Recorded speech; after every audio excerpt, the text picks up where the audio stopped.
Hi, this is Dan Bullard, retired electronics engineer, sitting out here on the front deck of my houseboat again. Sun's shining, that's a good sign. I live here on the water, as I've mentioned, and something I said in the last video maybe didn't make any sense. When you clip the top or the bottom of a sine wave at the same angle, and I didn't mean the same absolute angle, okay? What I was saying was if they're at exactly the reciprocal angle. Not reciprocal like in 1 over. It's not like that at all. What it is you take the angle, add 180, and then do a modulo 360. So modulo 360, so if I do 225 and the reciprocal angle, the other direction, is 180 plus 225 modulo 360 is 45. Okay? And if I'm going at, let's say, I'm sailing a sailboat. Remember, I live in a sailboat community. A lot of sailors.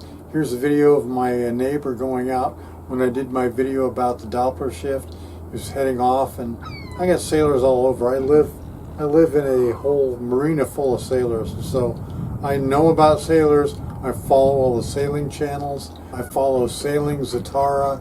I follow Sailing Ron, and I follow Gone with the Winds, and several others. When you're cruising out on the ocean, and if you lose someone overboard, you do a man overboard, like your dog falls overboard or a Christian falls overboard and you want it back, you have to do two things right away. Make sure you get a float to it.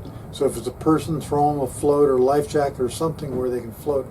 And the second thing that you have to do is you have to calculate the reciprocal angle.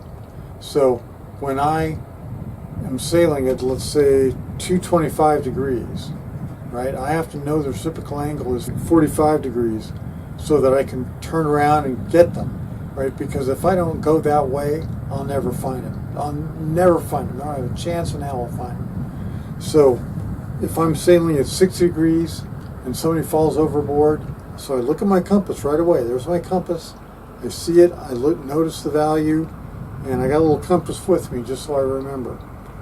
And if I'm sailing at 60 degrees and somebody falls overboard, I got to spin and go 240, because remember, everything looks the same from the water. It doesn't matter which way you look. And so if you turn, you don't know whether you turn 180 or what. It's like being in an airplane, right? There's a reason they have the little thingy to help you steer the airplane and keep it level. Is because if you don't know, you may go into a spiral and you don't even know you're going down. And pretty soon you're on the ground going, what the hell happened? Except you're not alive because you're dead. So, hey, we got a boat going by. Kind of cool. Okay, so it's Sunday, and I generally don't make videos on Sundays, but here's a boat going by. That's cool. So, when you clip at, let's take my last example, 62.8473539 degrees. Okay, if I clip at 242.8473539 degrees. If I clip at exactly that angle, the harmonics will look exactly the same. The spectral signature will be identical. You know, you can't know that because you don't know the Bullard harmonic solution. And I'm sorry, I'm not going to give away the Bullard harmonic solution. It's a formula that I created, and it's my invention. It's in my books. It's in one of 3 books: Distortion, Harmonics, and Moron Harmonics for Morons. So either one, I mean, hell, the cheapest one is really cheap. But anyway, so you'd never know that, but the spectrum is identical. You clip at both those places and you look at the spectrum, you can't tell the difference. There's no way to know the difference. The only thing that's different is the phases. The phases are the opposite. That's the only way to know. And the phases only of the even harmonics. The odd harmonics are still in the same phases. They didn't change at all. But the even harmonics flipped 180 degrees. So that's how you know the law of 3 is true. Is because if I clip at both the top and the bottom, at those 2 angles, exactly, I will double the odd harmonics, but I will eliminate the even harmonics. That's the way it works.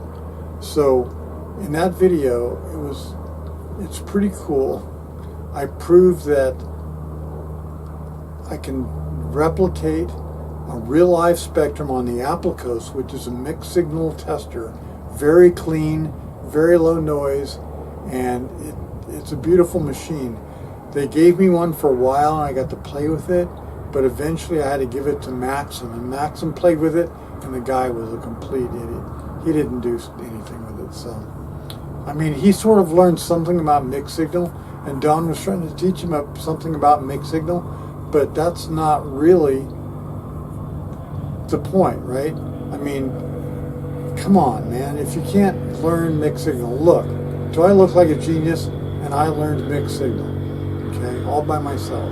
So, I mean, I asked around, but people would say, well, I don't know how the aliases are calculated. Oh, really?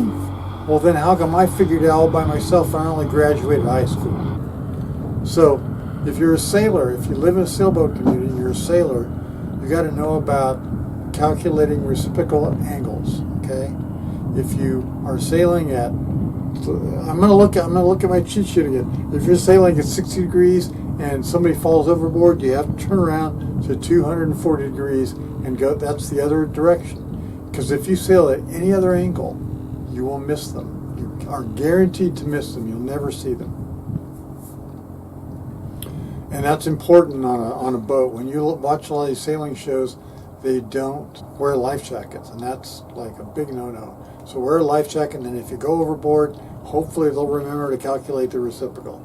Anyway, that's an important safety tip. From the river, this is Dan Bullard.